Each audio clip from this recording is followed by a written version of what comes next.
I heard my own son call me a shrew before the lawyer even finished reading my husband's will, and in that moment, something inside me didn't break. It went completely still.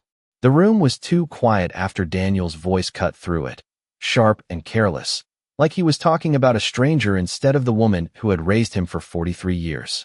No one moved. Not his wife, Ashley, standing beside him with her hand resting lightly on his arm. Not the cousins lined along the wall pretending to study the framed certificates. Not even Mr. Whitaker, the attorney, who paused mid-sentence with his glasses halfway down his nose. I sat there at the long oak conference table, hands folded neatly in my lap, the same way I had folded them at church every Sunday for decades, and I looked at the papers in front of me as if they belonged to someone else. If that shrew gets a share of my father's estate, I swear I'll contest the whole thing, Daniel said, louder this time, as if volume could justify cruelty. A few people shifted uncomfortably. Someone cleared their throat, but no one corrected him. No one said my name. I noticed small things instead. The faint hum of the air conditioning vent above me. The way Ashley's eyes flicked toward me for just a second before she leaned closer to Daniel and whispered something I couldn't hear. The gold band on my finger felt heavier than it had that morning, as if it still carried the weight of Robert's hand holding mine. My husband had been gone for 8 days. 8 days since I stood beside his casket, greeting people who spoke in soft voices and avoided eye contact. 8 days since I returned to a house that echoed when I walked through it. And now I was sitting here, in a polished office downtown, listening to my own son reduce me to something small and inconvenient. I did not look up. I did not defend myself. I did not remind him of the nights I stayed awake when he was sick as a child, or the years I worked part-time so he could go to college without loans. None of that would have mattered in this room. Instead, I let the silence settle. Mr. Whitaker adjusted his tie and cleared his throat again, trying to regain control of the moment.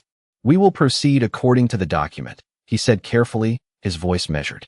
I could feel Daniel's attention shift back to the will, to the numbers and properties and accounts that seemed to matter more to him than anything else in the world.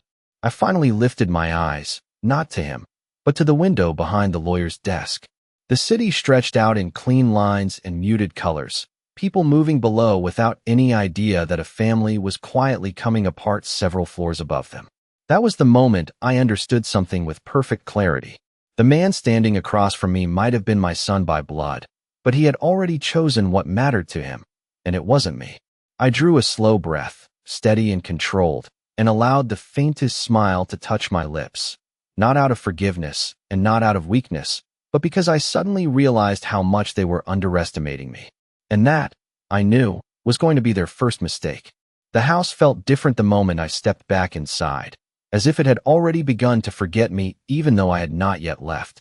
The front door closed behind me with a soft click that echoed longer than it should have, and I stood there for a second longer than necessary, my hand still resting on the brass handle Robert had polished every spring. The air carried the faint scent of his cologne, the one he had worn for years, subtle and clean, lingering in the hallway like a memory that refused to fade. I set my purse down on the small table by the door and noticed the stack of unopened mail, neatly arranged the way I always kept it, except I had not been the one to place it there. That detail sat quietly in the back of my mind, not urgent, but not right either. I walked into the living room, my steps slow and measured, taking in the familiar arrangement of furniture, the framed photographs on the mantel, the clock ticking steadily on the wall. Everything looked the same, but something underneath it all had shifted. It had been shifting for a while now. I just had not named it until today. Daniel used to call every Sunday evening, always around 6 o'clock, asking about dinner, about the neighbors, about small things that mattered only because he asked. That stopped about 6 months ago. At first, I told myself he was busy. Work had always been demanding, and Ashley had a way of filling their schedule with events and trips and plans that seemed important at the time. But then the calls became shorter, then less frequent. Then they stopped altogether unless I reached out first. Even then, there was always a reason to keep it brief. A meeting, a reservation, a call waiting. I moved into the kitchen and ran my hand along the countertop, feeling the smooth surface beneath my fingers. I had spent years in this space, cooking meals that brought everyone to the table, meals that filled the house with warmth and conversation. Lately, The chairs around that table had remained empty more often than not. I opened the refrigerator and noticed the containers I had prepared earlier in the week, still untouched. I had made Daniel's favorite pot roast, the one he used to request for his birthday every year, slow-cooked for 8 hours until it was tender and rich with flavor. I had called him that afternoon to tell him it was ready. He had said they were out of town. He had forgotten to mention it earlier. Forgotten. The word lingered longer than it should have. I closed the refrigerator and leaned lightly against the counter, letting the silence settle around me. There were other things, too. Small changes that seemed insignificant on their own, but formed a pattern when placed side by side. Ashley had started asking questions about the house a few months back, casual at first. How much the property taxes were. Whether I had considered downsizing. If maintaining a place this size was becoming difficult. She always asked with a smile, her tone light, almost concerned, but her eyes had a way of measuring things, of calculating value in a way that made me feel like I was part of an equation I did not understand. Daniel never corrected her. He would sit beside her, nodding along, avoiding my eyes, as if agreement required silence. I walked upstairs and paused at the doorway of our bedroom. Robert's side of the bed was still exactly as he had left it, the book on his nightstand, the reading glasses folded neatly beside it. I had not moved them. I was not ready to. I sat down on the edge of the bed and looked around the room, taking in the details that had once felt permanent. That was the word I had believed in for most of my life. Permanent. Family. Home. Promises. But sitting there, with the quiet pressing in from every corner, I understood something with a clarity that did not need to be spoken aloud. The distance I had been feeling was not accidental. It was not temporary. It had been building, piece by piece, decision by decision, long before today. And now, after what I had heard in that office, it no longer felt like distance. It felt like intention. I reached over and picked up Robert's glasses, holding them carefully in my hands. And for the first time since he passed, I did not feel only grief. I felt awareness. Sharp, steady, and impossible to ignore. Whatever was happening did not start today, and whatever came next would not be decided for me. I did not sleep that night, not because of grief, but because my mind refused to settle into the version of reality I had been accepting for months. Instead, I lay there listening to the quiet house, replaying moments I had dismissed before, moments that now felt different when placed side by side. The first time Daniel avoided my eyes when I mentioned the property taxes. The way Ashley had insisted on handling the paperwork after Robert's hospital stay, saying it would be easier for everyone if things were organized properly. At the time, I had been tired, overwhelmed, willing to let someone else take control of details I had managed for decades. It had seemed like help. Now it felt like something else entirely. The next morning, I woke before sunrise, the sky outside still pale and undecided. I made coffee the same way I always did, measuring carefully, pouring slowly, letting the routine steady my hands. When I sat down at the kitchen table, I did not turn on the television or reach for the newspaper. Instead, I pulled open the drawer beside me and took out the folder where I kept copies of important documents. Birth certificates, insurance policies, the original deed to the house. Everything was exactly where I had left it, except for one detail that made my fingers pause. The copy of Robert's will that I had reviewed with him 2 years ago was not there. I did not panic. I did not assume anything yet. I simply closed the folder, set it aside, and took a slow sip of coffee, letting the warmth settle in my chest. There were explanations, I told myself. Papers get moved. Files get reorganized. But as I sat there, I remembered something Ashley had said just last month, standing in this very kitchen, leaning casually against the counter, as if the conversation meant nothing. She had asked whether I kept copies of legal documents at home or if everything was stored with the attorney. I had answered without thinking, explaining my system, even showing her where the folder was kept. At the time, it had felt like a harmless question. Now it felt like a map I had handed over willingly. I stood up and walked into the study, the room Robert had used for his work, where his desk still held neatly stacked papers and a leather chair that no one else had sat in since he passed. I opened the top drawer and found a few recent documents, bank statements, utility bills, nothing unusual. But when I moved to the second drawer, I noticed the subtle misalignment of the folders, as if someone had searched through them quickly and tried to put everything back in place.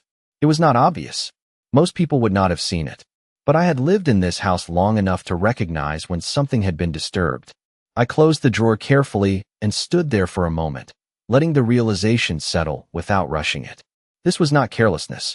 This was intention. I walked back into the hallway and glanced at the small camera mounted near the front door, the one Daniel had installed last year, insisting it was for my safety. I had never questioned it. Now I wondered who really had access to it. I returned to the kitchen and sat down again, placing my hands flat on the table, grounding myself in something solid. The pattern was no longer subtle. Questions about finances, access to documents, changes in behavior, and now, a missing copy of the will. I did not feel anger. Not yet. What I felt was clarity, quiet and precise. They had been preparing for something long before Robert passed, and I had been standing in the middle of it, mistaking strategy for concern. I lifted my coffee cup again, now lukewarm, and stared at the surface for a second before taking a sip. If they believed I had not noticed, then that was the advantage I still held. And for the first time since stepping into that office, I understood that silence was not just dignity. It was time. By mid-morning, I found myself standing in the study again, not searching this time, just looking, as if the room might offer answers if I stayed still long enough. Sunlight filtered through the blinds in narrow lines, cutting across Robert's desk and illuminating the faint dust that had settled since he was last here.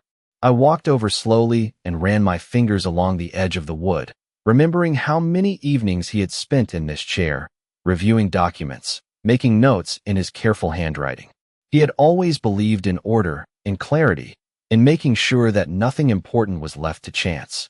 That was something he used to say often, especially when it came to our future. Everything is taken care of, he would tell me, his voice calm, certain, as if uncertainty was something that could be planned out of existence. I used to believe that completely. I pulled open the drawer again, this time more deliberately, and reached for one of the older folders tucked toward the back. Inside were documents from years ago, early investments, insurance policies, things we had reviewed together at the kitchen table long before Daniel was married.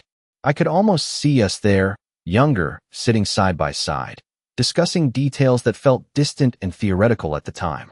Back then, Daniel would walk in halfway through those conversations, barely interested, more focused on his plans, his friends, his future. Robert would smile and tell him one day he would understand the importance of these things. I wonder now when that understanding changed and what it turned into. I closed the folder and leaned back slightly against the desk, letting my eyes move around the room. There was a photograph on the shelf, one I had not noticed in a while. It was taken at a summer barbecue about 10 years ago. Daniel stood beside Robert, both of them smiling, relaxed, unaware of anything beyond that moment. I picked it up and studied their faces, searching for something I might have missed back then, some early sign that things would not remain the same. But the photograph offered nothing except a version of reality that no longer existed.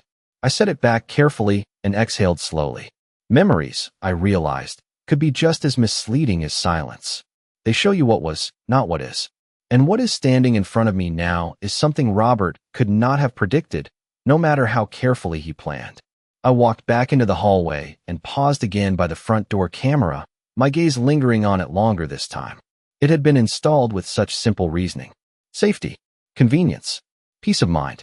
Daniel had insisted on it, handling the setup himself, linking it to his phone so he could check in whenever he wanted. I had appreciated that, believing it meant he cared. Now, I wondered how often he had been watching, what he had been paying attention to, and more importantly, what he had been preparing for. I turned away from it and went back into the kitchen, opening a cabinet and reaching for a small notebook I kept tucked behind a stack of recipe cards. It was nothing important, just a place where I sometimes wrote reminders, small details, things I did not want to forget. I sat down and opened it to a blank page, holding the pen in my hand for a moment before writing the first line slowly and clearly. Dates, questions, observations. I did not know yet what each piece would mean, but I knew they mattered. The missing document, the shifted drawers, the questions Ashley had asked, the way Daniel had spoken in that office without hesitation. I wrote them all down, one by one, not rushing, not skipping anything. When I finished, I closed the notebook and set it beside me, my hand resting lightly on the cover. This was no longer about confusion or doubt. It was about understanding something that had been unfolding quietly for a long time. And as I sat there, in the same kitchen where I had once believed everything was secure, I felt that same stillness return, steady and controlled. Whatever they thought they had already set in motion, they were not the only ones paying attention anymore. The call came just after noon, at a time when the house was usually quiet enough that even the smallest sound carried clearly from one room to another, and when the phone rang, I let it ring twice before picking it up, not out of hesitation, but because I had already started learning the value of not appearing too eager to respond. "Mrs. Carter," the voice said, calm and measured, familiar in a way that immediately placed it. It was Thomas Whitaker, Robert's attorney. I did not say much at first. I simply acknowledged him and waited, allowing the silence on my end to do what it needed to do. He cleared his throat lightly, as if choosing his words with care. "There are a few matters regarding the estate that I believe would be better discussed in person," he said. "Not urgent, not alarming, just careful." That was enough. We arranged to meet later that afternoon at his office. When I hung up, I did not rush to get ready. I moved through the house at the same steady pace, selecting a simple navy dress, the one Robert always said made me look composed. I did not look at myself in the mirror for long. Appearance was not the point today. Clarity was. The drive downtown took about 20 minutes, the same route I had taken so many times before, but everything felt slightly sharper now, more defined, as if I was noticing details I had overlooked for years. When I arrived, the receptionist greeted me politely and led me to the same conference room where the reading had taken place. This time, it was empty. No family. No tension in the air. Just a quiet space and a stack of documents waiting on the table.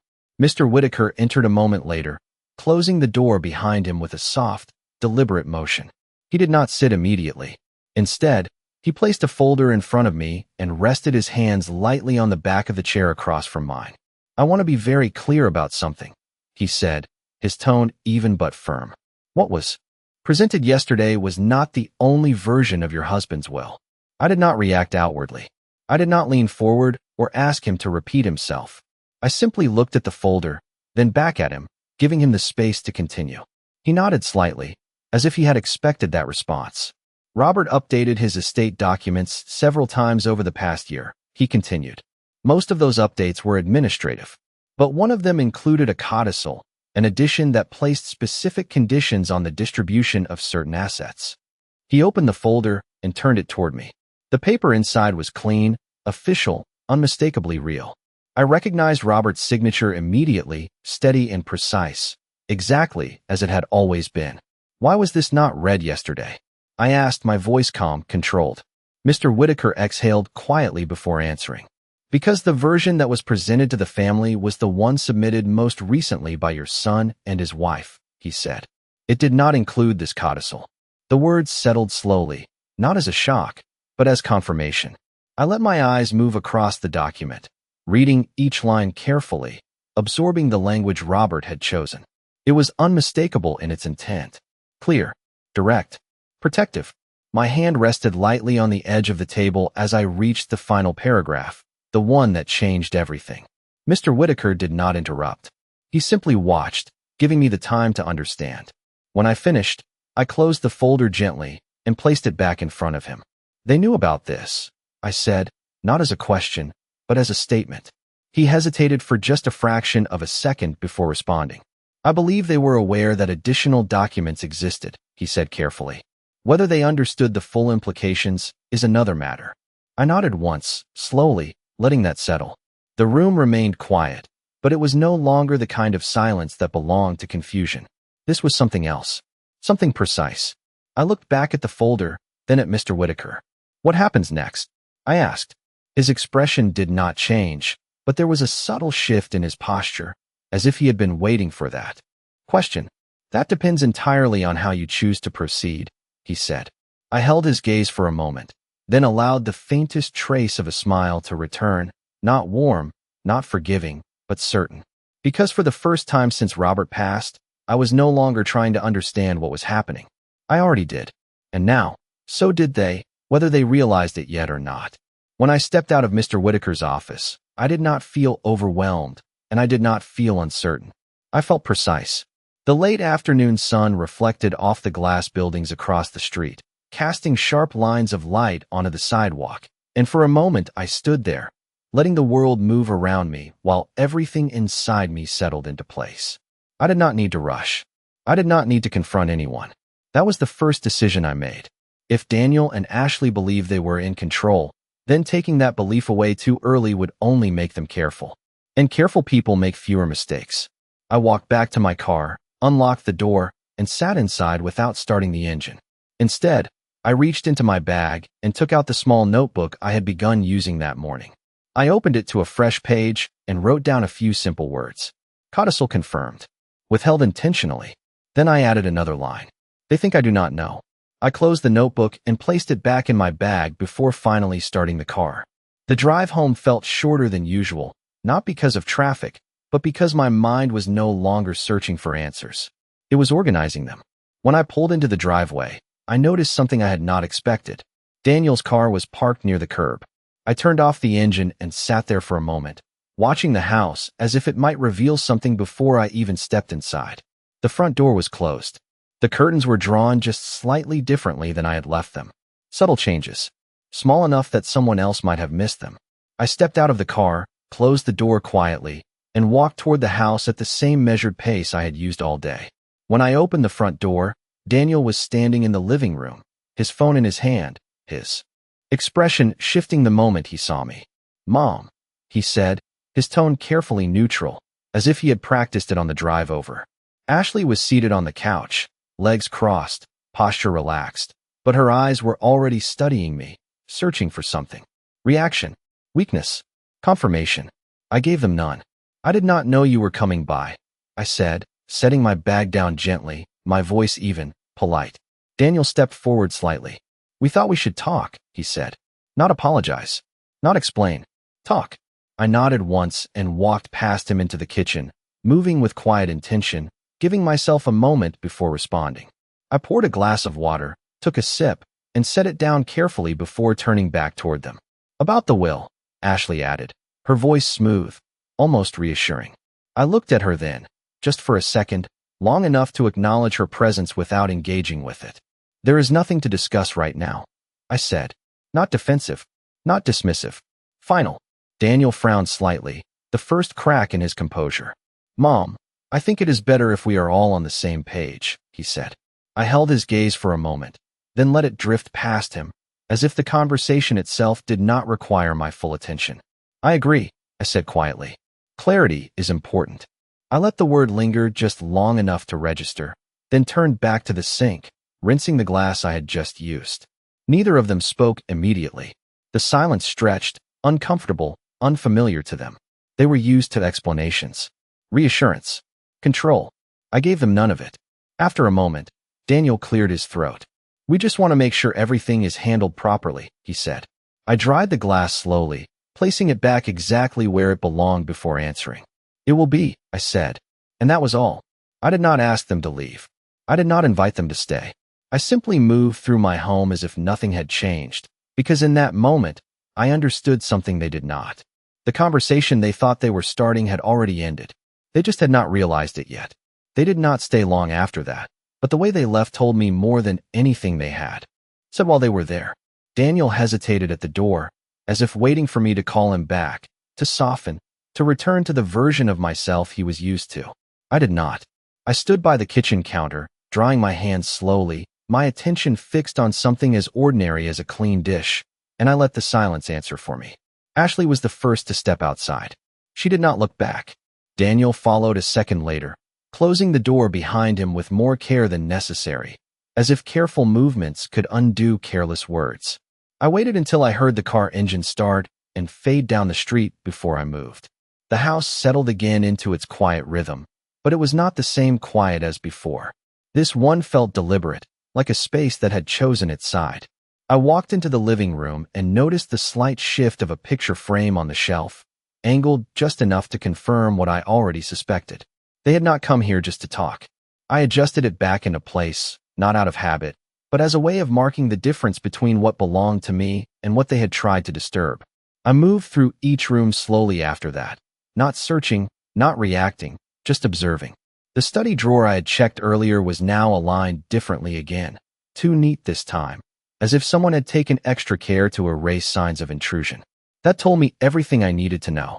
They were not just careless. They were aware. And awareness meant pressure. I returned to the kitchen and opened my notebook, adding a few more lines beneath what I had already written. Visit today. Attempted control. Continued access to house. I paused for a moment, then added one more sentence. They are adjusting. So will I? I closed the notebook and set it aside, then reached for the phone mounted on the wall, the one Daniel had insisted I keep for emergencies. I looked at it for a second before picking it up and dialing a number I had not used in years. It rang twice before a familiar voice answered, steady and direct. Harrison Legal Services, he said. I introduced myself, and there was a brief pause on the other end, followed by recognition. Mrs. Carter, he replied, his tone shifting slightly. He had worked with Robert years ago, before Daniel ever became involved in any of our affairs.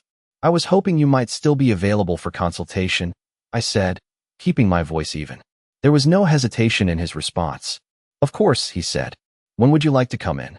I glanced around the kitchen, at the same walls that had held decades of certainty, and answered without delay.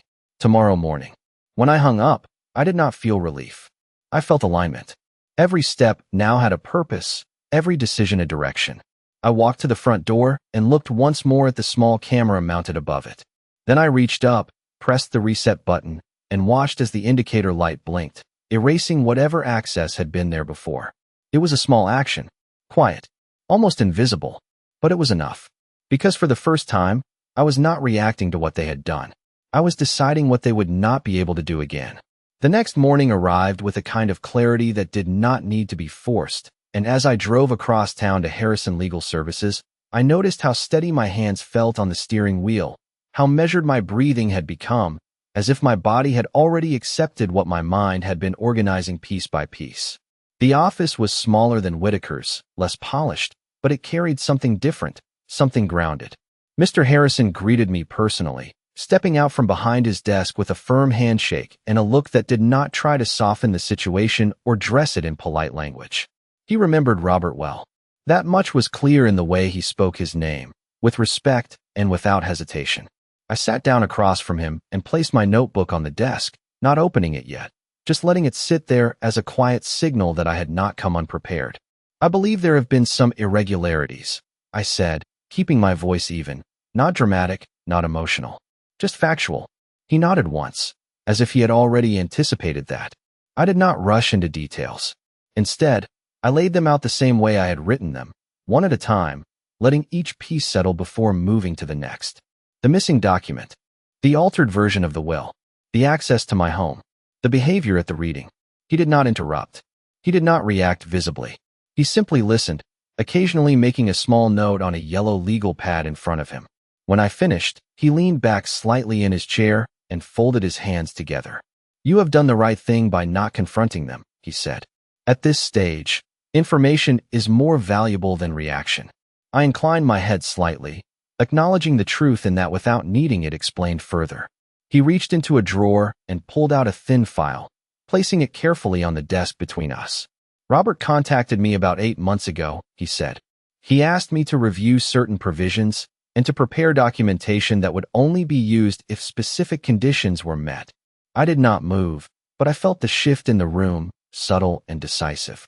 He was concerned, Mr. Harrison continued, not about the assets themselves, but about behavior, about intent. He opened the file and turned it toward me, revealing documents that carried Robert's signature, dated, witnessed, unmistakable. He wanted to ensure that respect was not optional, he said. I let my eyes move across the pages, recognizing not just the legal language, but the tone beneath it. Robert had seen something. Maybe not everything, but enough to act. Enough to prepare. There is a clause, Mr. Harrison added, his voice calm but precise, that allows for the immediate review and potential redistribution of the estate if any beneficiary is found to have acted in bad faith, including coercion, manipulation, or intentional misrepresentation of the will. I closed the file slowly, placing my hand on top of it for a moment as I absorbed what that meant, not just legally, but personally.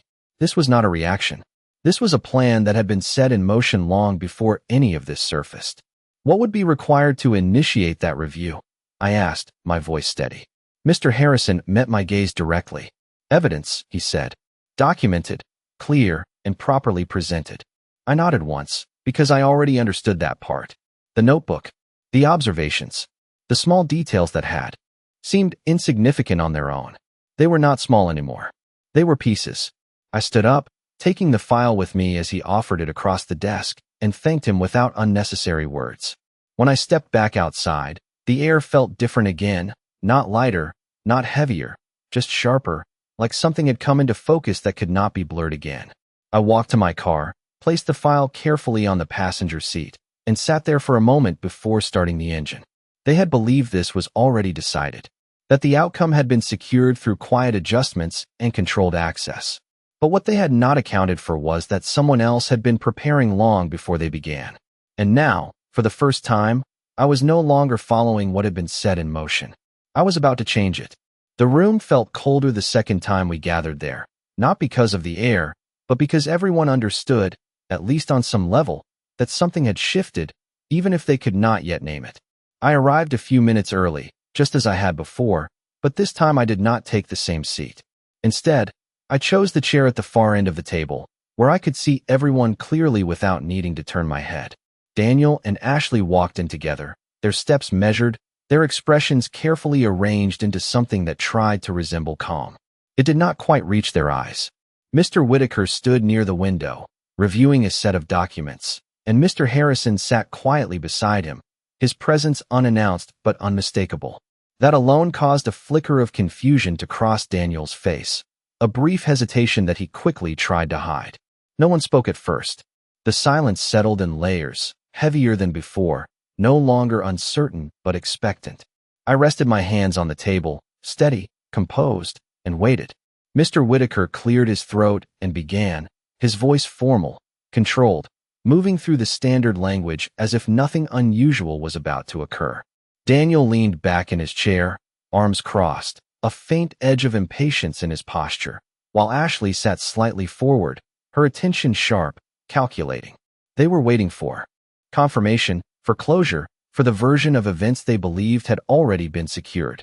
When Mr. Whitaker reached the section they had heard before, the one they had relied on, I did not interrupt. I let it pass, word for word, allowing them to settle into that expectation, to believe, even for a moment longer, that nothing had changed. Then, when the room seemed ready to move on, I spoke. There is an additional document, I said, my voice quiet but clear enough to stop everything. Mr. Whitaker paused. Daniel's head turned toward me sharply, the control in his expression slipping just slightly. Ashley did not move, but her fingers tightened around the edge of her chair. Mr. Harrison reached forward calmly and placed the file on the table, sliding it toward Mr. Whitaker without a word. The movement was simple, almost routine, but it altered the entire room. Papers shifted. Eyes followed. The air itself seemed to hold still. Mr. Whitaker opened the file, his gaze scanning the first page before lifting briefly to meet mine. I gave a small, almost imperceptible nod. That was all he needed. He adjusted his glasses and began to read. The language was precise, deliberate, unmistakable in its intent. Conditions, clauses, provisions that had not been included before. I did not look at Daniel while it was being read. I did not need to. I could hear it in the change of his breathing, in the subtle movement of his chair, in the way Ashley finally shifted beside him, her composure tightening into something less certain. And then came the line that mattered, the one Robert had written with clarity that left no room for interpretation. Any beneficiary who acted in bad faith, who attempted to manipulate or misrepresent the terms of the estate, or who showed deliberate disrespect toward his spouse, would forfeit their claim entirely. The words settled into the room slowly, not with force, but with finality. For a moment, no one spoke. Daniel leaned forward, his expression no longer controlled, confusion and disbelief pressing through whatever certainty he had carried in with him. That was not in the version we reviewed, he said, his voice tight, searching for something to hold on to. Mr. Whitaker did not respond immediately. Instead, he adjusted the pages again, his attention fixed on the document in front of him. It is in this one, he said finally. Ashley's gaze moved toward me then. Not sharp, not calculating this time, but searching, as if trying to understand how something they had believed settled could have shifted so completely. I met her eyes for only a moment before looking back at the table. There was nothing left to explain, nothing left to argue. I gathered my bag slowly, standing up with the same steady movement I had used from the beginning. The room remained silent as I stepped away from the table, as if everyone was waiting for something more, some final statement, some reaction that would complete the moment. I gave them none. At the door, I paused just long enough to look back once, not at Daniel, not at Ashley, but at the space itself, the place where everything had been decided without them realizing it. Then I opened the door and walked out, leaving the silence behind me to do what it always does when the truth finally arrives. It stays.